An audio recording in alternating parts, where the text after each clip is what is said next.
哇！嚟到霆鋒介紹嘅負86度嘅咖啡，喺個杯負86度。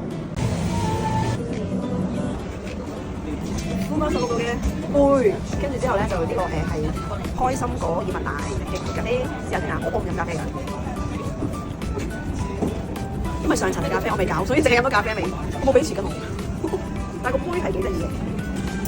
呢個先點解呢個就好啦，試多個壽司。我而家攪勻咗啦，但係嗰啲冰已經好快冇晒啦，我而家試下個味。我幫我執個杯，咖啡我同我都冇，我覺得冇。再搞多啲先，因為佢咧綠色咧都仲係好，仲係好甜㗎。哦，原來佢嗰啲冰開心果嗰層結咗冰啊，所以呢搞翻勻。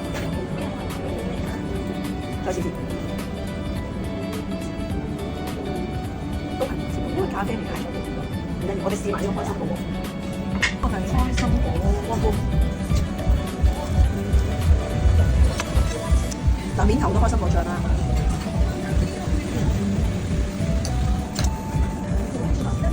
開心果味但唔係好重，但味有啲。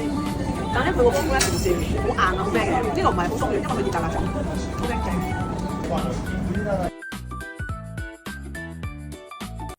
多謝收看詩詩言之日常，記得 follow 我同埋 share 俾朋友啦，拜拜。